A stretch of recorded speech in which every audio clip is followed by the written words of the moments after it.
Hello, everybody. Welcome back to another episode of Hooked on Fantasy, and happy Thursday. I'm joined by always as my Subway loving, I am joined as always with my Subway loving, handsomer co-host Akash. How you doing, buddy? Good, man. What about you? I'm chilling. I'm chilling. What'd you get from Subway Yeah. tonight? Hmm? What'd you get from Subway? Ham, provolone, bacon, tomatoes, black olives. Okay, kind of light dub, but the tomato and black olives need to go. Gotta go. The tomatoes are just because it's like slightly healthy and I can't really taste them, and the black olives are just really good, and I get a bunch of them. And then I'm not an olive guy. they're really good with vinegar and salt, pepper. The way I get them, that also Okay, works with the bacon. It's so good. you get it toasted, yeah? No, just the bacon toasted. But like You all don't the, get the you don't get the sub toast. You gotta toast the sub, my guy. no, I don't like it. I like the cold of the. I like the cold of the ham and the cheese. It's just good. And I then guess that's valid. the vinegar and the bacon, like the sour and savory, it's so good. I guess that's valid. I guess that's valid. Yeah, it's about Anyways, moving on here to today's news and notes from around the NFL. Mike Williams is on the COVID list, but he could play Sunday still. Watch that closely. Mark Ingram has been placed on the COVID list as well. He's not expected to play. Kenyon Drake placed on IR with an ankle injury. Feel free to drop him. He's not going to come back probably for fantasy relevance at all. Kamara and Taysom Hill were both full participants in practice on Wednesday, so they're expected to play as usual on this coming Sunday. And then this is interesting. I don't know if you saw this, Akash. Mixon, Burrow, and T. Higgins all did not practice on Wednesday, which is very interesting. Mixon has an illness. Burrow is resting that pinky. I think he'll be fine, but Higgins is out with, I think it was an ankle, if I'm not mistaken. So that's interesting. And then Justin Fields is set to start Sunday over Andy Dalton, which is an interesting one for me. I know we just talked about that on yesterday's show, on Wednesday's show, about the Justin Fields and Andy Dalton situation. So that's an interesting one for me for sure. I tweeted this from the Dynasty Nerds account earlier, but do you think that Fields gives them a better or worse chance at beating the Packers? um I don't know. Worse. Better. I have no clue. I haven't been like focusing on how he's been doing from like an overall standpoint, but just from he's been like pretty bad this year to start, but he had a couple of good games before he got hurt. And so it's really just if that was more of an upward trend than just two good games, then yeah, I think that raises the Bears' ceiling, which is what they need to beat the Packers. But Andy Dalton's more of a low ceiling, higher floor kind of guy, and that's not always going to be a team that has like 3 losses and is 9-3. One of They're those very losses good. They're in the very good. Jordan Love game, right? They're a great team. I think high ceiling option in Fields may just give them a better chance to win. That's a good point about the high floor ceiling kind of argument there. Like you said, I think you hit it nicely. You know, Dalton has that higher floor, but Fields could bring that little bit of an extra spice, if you will, to potentially put him over the top, which I like. So But they don't win regardless of who starts. I think they just lose. yeah, that's fair. And uh, Monty limited all week, like they're screwed. I mean, the Bears kind of suck regardless, but I mean, they're probably going to lose. They're playing their owner, self-proclaimed owner Aaron Rodgers, majority shareholder of the Chicago Bears, apparently. Moving forward though into this week's slate of games, Thursday Night Football, my Pittsburgh Steelers are taking on the Minnesota Vikings on the road. Vikings are favored by 3 in Vegas right now, 3-point spread. Personally, I'm expecting this game to have a wide range of outcomes. Honestly, I think it could be a high-scoring affair that could go back and forth. It could be a shootout, or it could be a bit of a slugfest that is a little bit slower paced. What are you kind of seeing from this game? It's never a boring game whenever the Vikings are involved. I'll say that. I think that this game probably ends up as a good one, like relatively high scoring, just because both these teams are not great on defense. Sure. Steelers Well, obviously typically are better, but throughout the season they haven't been. It's been largely due to injuries. I'll agree with that for sure. They've been really bad the last few weeks, but they played a great game on Sunday, so I'm hoping to see that again. But like you mentioned, though, they have not been great as of recent. So we'll see if that trend continues or not. Yeah, I think like what is it, Joe Hayden? I think that's going to be a big question mark. Is he? Yeah, he hasn't played the last like 3 games, and that's been one of the reasons the defense has struggled so much. Exactly. I don't pay attention to defensive players, so you're on that. I think in this game, I'm still I think Thielen's likely out, Cook's likely out, which makes Madison probably a must start just because of the overall workload he sees. And then KJ Osborne and Tyler Conklin are okay starts. Like I'm personally off Conk because of how good the Steelers have been against tight ends. I've been Um, good. That's what I mean. Like it's obviously really a wasteland, but Conklin, like if he gets like 5-6 targets, maybe it's decent. Kind of sure. falling into the end zone kind of play. It's a low floor play because he's more of a blocking tight end. There's always a chance that he just does very little in the receiving game. Same with KJ Osborne, who's not some great talent, but there's going to be like 90% plus route participation, which is always valuable, especially against a secondary that hasn't been great recently. Exactly. I was gonna say the same thing. I just think if I was gonna pick one of those guys to, kind of throw at the wall there, I would definitely be going for Osborne personally, just because, like you mentioned, we both mentioned, the Steelers do a pretty good job against tight end usually, and they've been pretty thin at corner recently, especially with Hayden out. I don't know if he's gonna return for Thursday. He might not. I mean, he's been out for a while, and on a short week, they might just let him, sit it out again. But I would go for the wide receiver for sure. And then Kirk Cousins, Yeah. Against a team that's not been great on defense recently, with Jefferson absolutely lighting it up. I think Cousins is a fine low QB1, high QB2 option. Does it move the needle at all for you that it's primetime Kirk Cousins? No, I know. I'm just kidding. The primetime Kirk Cousins thing is a real. it's a good meme. All that stuff's a good meme, but it is a good meme. I don't care. Yeah, I mean, I don't really care either. Especially, I mean, for fantasy purposes, no one really cares if you win or lose. It's all about that sweet garbage time anyway, right? So, who really cares anyway? Let's get into these the actual slated games here. We're gonna cover half the games today, half the games tomorrow. That'll be Thursday and Friday, We're obviously. just gonna skip the breakdown of the Steelers. Your Pittsburgh Steelers. Oh shit, my bad. My bad. I thought we just got it though. Yeah, so so I think Najee's gonna have a good game as usual. I mean, he's always pretty consistent. The workload's there. What do you say? Workload's always there. You can't bench him. Exactly. It's like a low tight end one. Deontay be a must start. Yeah, I agree. Deontay is the must start here. Claypool's been pretty inconsistent, but he's a good option. Target's fine. It's just that they're hot, like really volatile targets, and the fact that they're down the field. Sometimes they don't convert on them, especially it doesn't help that it's Big Ben throwing them, but they are valuable targets, and he's a good wide receiver. Vikings secondary has not been great, so there's some great upside there. He's not the kind of guy that I would leave on my bench unless I have like some really good options. I'd be treating him like a high wide receiver 3 here. Yeah, I agree. Deontay is definitely a must start. Najee is that obviously you're playing Najee. You're playing Claypool as well. I'm not really touching anyone else in the Steelers. No Ray McLeod, no James Washington, obviously. No Big Ben. So leave all those guys at home as usual. No Benny Snell. Nothing crazy. Please, no Benny Snell. He actually got a couple good carries the other game, though. I was impressed. Usually, every time he comes in the game, I roll my eyes, but he actually did a pretty good job the other day. Which was I will say, if you have the setting on that allows you to drop bench players, after their game's been played, would you add Benny Snell or Kalen Ballage? I'd go Snell. I mean, they tried to force Kenny Ballage some carries earlier in the season, but Kalen. He was so bad, but Kenny. Oh my gosh, I can't talk. Benny's kind of came back into the role there, but and Anthony McFarland suited up 2 games ago, I think. But he didn't get any actual carries. I think they just used him. I think he's really just the 4th guy there, but that's the a high upside option for you, because if Najee was to go down, I don't think that one of them would step into the vast majority of work, but someone would step into some. I'd expect it to be Benny. Given that it's a Thursday game, just if you have a spot, you can go ahead and add them. It's an easy drop if that setting allows you. It's an easy drop if Najee doesn't get hurt in the game. That setting's actually really interesting. I want to play in a league that's like that. I haven't done one of those yet. I mean, it's kind of like best ball a little bit, but not really.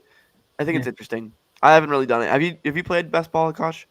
No, not a lot. But the thing that lets you drop a player after their game starts, that's it's never been a setting that I've had in the league on purpose. It's always that the commissioner accidentally turns it on or forgets to turn it off. Sure. And so I just check, and earlier in the season in one of those leagues, I added Chuba Hubbard right before the Texans game where CMC got hurt. So I was like, yeah, I lucked out there.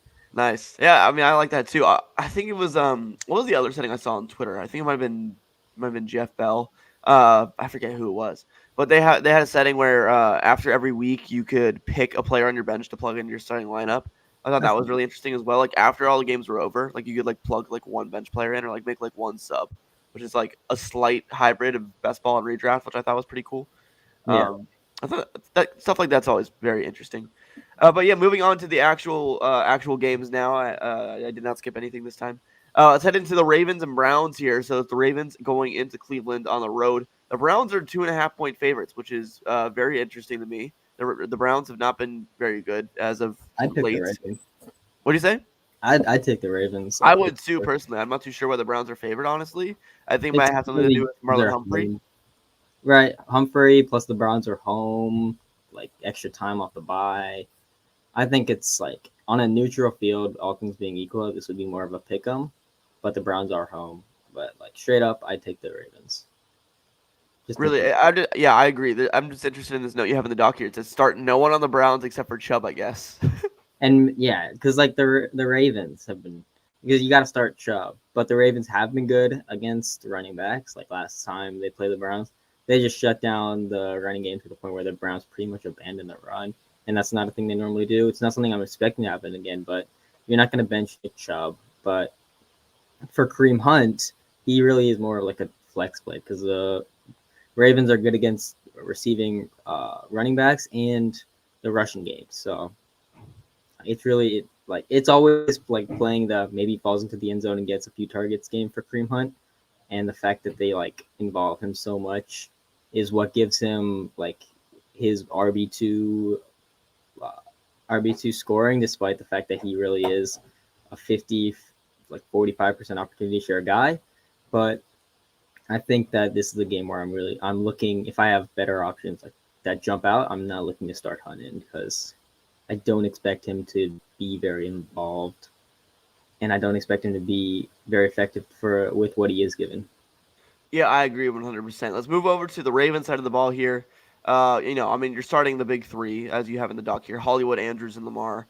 Uh, I'm just kind of reading what you write down, so sorry for stealing your notes. But Freeman, yeah, I agree. He's a desperate start for sure. He's Nothing getting good special. like good route participation, good receiving work. So there is something there, and like he's been more effective on the ground than he was say in New York last year. Like there's something about running backs whenever they play with Lamar Jackson, they just the scheme opens up more for them, I guess. And so Yeah, he's a fine starter. Like I have him in 2 leagues where I win 0 RB, and I was like, I guess kind of lucky, kind of good to get him off waivers. I'm like, yeah, I'll start him there. I don't feel horribly like that's 10 points solid. he honestly, like eye test wise, he looked pretty good against the Steelers the other week. I mean, he definitely has a little bit of juice left, and like you said, he kind of benefits from the Lamar Jackson, run heavy quarterback read option kind of zone read scheme. Opens up those running lanes a little bit more, like you mentioned, and yeah, he looked good. I mean, he definitely has that explosiveness in him still, which is great to see.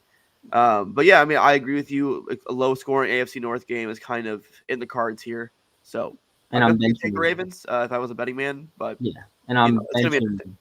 Bateman. Sadly, Yeah, unfortunately, no Bateman. Bateman feels a little gross here for sure. his routes and snaps have gone down a bit for in favor of like a little bit more Sammy Watkins and Devin Duvernay, which is not something I like. But in the short term, like just for this game or next couple games until I see that go back up, I'm gonna have to sadly bench Bateman. Yeah, for now, yeah, you're gonna have to bench him and kind of hope to see a little bit of a bounce back, unfortunately. But we still love Bateman long term. Bateman in Dynasty is still daddy, as always. Anyway, moving forward, Jags at Titans here. Titans -8.5. This is a pretty big spread. You're playing J. Rob if he's healthy in there. Julio could be back, which could be interesting. I'm not too sure how to feel about that. He could be an interesting play if he's back on the field. Tannehill feels pretty gross. Not really looking to start him if I have other options. Titans defense might be pretty interesting here because T. Law will probably turn the ball over a bit. Hilliard's a bit of a desperation play, but I don't really love any of the options here. Maybe Marvin Jones. No, it's been Treadwell. If you want to like look at the X receiver, it's been like a mixture. Neither of them, like I know Treadwell is not a guy that like you'd expect based on what Fantasy we talked about. superstar Laquan Treadwell. Marvin Jones earlier in the season, but he's been getting more involved over the last couple weeks. Like he ran pretty much the same amount of routes as Marvin Jones last week, and saw he's been getting like a few targets over the last couple games since Jamal Agnew went down. But it's not great. I don't want to start any of them, even though the Titans have been really, really bad against the passing game, and I don't want to start Trevor Lawrence either. It's really just James Robinson, and that's it. It's like we never left 2020. I On the mean, if you Titans have side, Julio on your roster still somehow and he's healthy, I feel like you have to play him. it's like you don't want to be trapped into doing that. Like I No, think I agree. I'm saying like I think if I'm you starting him. if it's I, close between like Julio and let's say like a Marvin Jones, I would go Julio for sure. yeah, Personally. I treat him more as like a low wide receiver 2 or a high wide receiver 3. Like obviously no AJ Brown, solid. It's a pretty good matchup. There's a chance that he re-aggravates something or is limited in the game, which is something that you have to take. But a lot of wide receivers have high volatility. Julio still has pretty decent ceiling in a pretty good matchup. Yeah. And so, yeah, I'm interested. I don't think he's lost a step or anything. It's just a matter of playing all throughout the game and not being limited. As for the running backs there, I expect Foreman to be the leader in carries and opportunity share, and either Hilliard or McNichols, if he returns, to be like the receiving back. Because McNichols was more of the receiving back before he had that concussion, and over the last couple of weeks, while McNichols had been out, it's really been Hilliard seeing like 60 to 55 to 60% route participation, which is like, yeah, you're a receiving back. Like that's pretty good receiving usage. And so I think it's going to be ambiguous because neither one of them will like jumps out at me as like, yeah, this guy's going to be the receiving back. So I think Foreman's the guy that you want there for running backs, but he's really just another desperate start. Yeah, it's still pretty gross, but thankfully the Jaguars defense is a pretty good matchup for running back, so they could be, they could put up some points and be fantasy relevant. If I were to pick the spread here, Kosh, where are you going? You going Titans minus 8.5 or Jags plus 8.5? That's tough. I'm gonna take the Titans. Yeah, I'll take the This is the divisional game, if that helps you at all. I think I'll take Jags. Okay, all right, I like it. I mean, I would like to see see spread so wide for a team that's been pretty inconsistent. And yeah, I agree. End up across the board and not great on defense. Yeah, their defense has been very up and down all season. But moving into one that I think this is going to be a very good game. Raiders at Chiefs. Chiefs minus 9.5. Just right out the gate, I'm taking the Raiders here in the spread. That's way too many points for a close divisional game, in my opinion. I agree. And the Raiders always seem to like have that one game where they give like the Chiefs a hard time. I agree. The fact that the Chiefs have been, Mahomes has been kind of up and down. Like obviously across the season, he's been still pretty good. He's still Patrick Mahomes, but there's been times where it's been some bad luck. It's been some of the errant throws coming back to bite them. So I think with that wide of a spread, it's fine to take the Raiders there. Yeah. Moving forward here into the weapons you're playing. I mean, you're playing all the big ones for the Chiefs. You're playing Kelsey, Hill, Mahomes. Darrell Williams and CH are an interesting kind of split there. I'm not too sure what you're doing. I think you have to play Clyde at least in the flex if you have him. What are you thinking about Williams? You like Williams still or no? Darrell Williams, not really. I mean, Clyde Edwards-Helaire, since he's been back, has been like the guy on the ground. He's been getting a fine opportunity share and it's been leading to fine RB2 numbers. But he's been running less routes than Darrell Williams. Williams has ran 43 routes over the last couple games compared to Clyde running 27 routes over the last couple games. So it really lowers the ceiling and the floor for Clyde Edwards-Helaire, but it doesn't give me enough receiving work for Darrell Williams to be startable because he's not doing anything on the ground. Really, it's real if he's gonna if he finishes the week as like a low RB3 or something or a high RB2, I'm gonna guess that he sniped a touchdown. I'm not starting. Sure. I agree. Let's move over to the Raiders side of the ball. I mean, Carr is a decent QB play here. I think that you have him as a QB2. I think he's a QB1 on the week, honestly. Chiefs defense has been better. Ranking. That's just feel. Okay, that's fair. I think that's fine. I think he's in that QB10 to like 14 range personally, right, somewhere like on the cusp, like he's low like end QB1. Kirk Cousins. Yeah, basically. I think you crushed it here. Renfro's a start. Waller's a start if he's healthy. Jacobs a low end RB1. Kenyon Drake's out long term, so maybe we see a boost in Jacobs' numbers, which could be nice. Not Jacobs touching anybody already else from the Raiders at all. Right. Jacobs was already running more, like significantly more routes than Kenyon Drake, even before Drake went down. So I think that the receiving work is there for Jacobs to be like a low RB1 because he's already getting rushing workload. Coming into the season, people were really, really worried about his receiving work, but over the last few weeks, there's been a trend of him seeing more in the receiving department. So he's obviously a must start, and I really think that he can give you some solid low RB1 numbers there. Yeah, Josh Jacobs could be a real league winner with Kenyon Drake out. Seriously, people don't really think about it, but he There's potential, easily yeah. could be for sure. Moving on here to this is an interesting one for me. Saints at Jets. Saints minus 5 points. Smaller line than some people have expected against the New York Jets. But the Saints quarterback play has not been good, and the Jets have been getting better. I'll give them some credit. They've been bad, but they're getting better. It Noticeable was a good game improvement. last week. Yeah, they're starting to hit their stride a little bit on offense more. Zach Wilson looks a little bit improved. I'll keep it short and simple. The only players I want to start in this game are Elijah Moore, Alvin Kamara, and maybe Taysom Hill. Yeah, Maybe. pretty much. I know it looks like I wrote a lot for the Saints, but that's really just me writing a bunch to say Taysom and Kamara.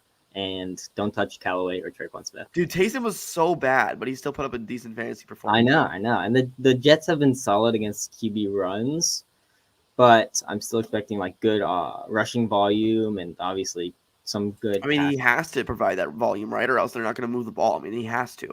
Exactly. He's a QB that likes to run too. He's a rushing quarterback. He's not a good passer. I think the finger injury has been like really limited in that game. He had like 40, but 45 and 50 between that completion percentage. I don't think that he's that bad.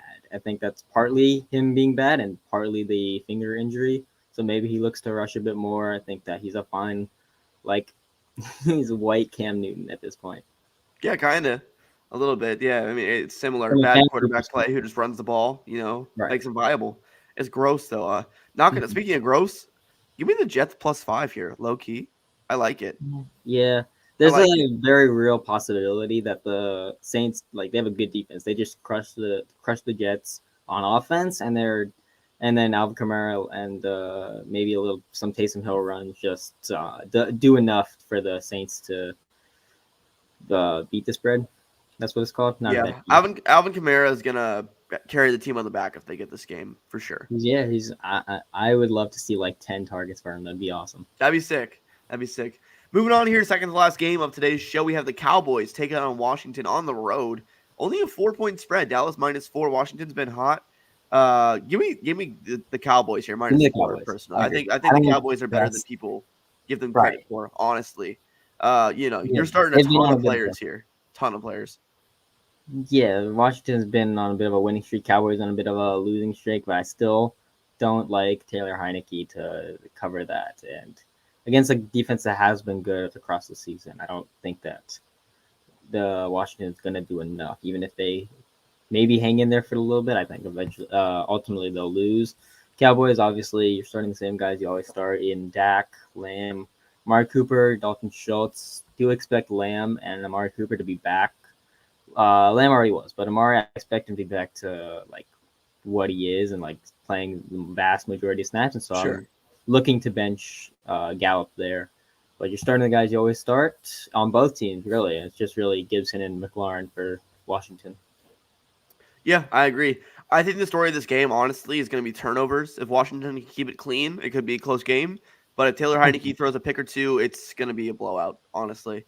I don't think it's going to be that close. I forgot the Cowboys had running backs. Right. I'm starting Zeke, benching Pollard, I think. I'm playing both. I think they're both viable starts. Pollard was limited or out in practice. I don't remember.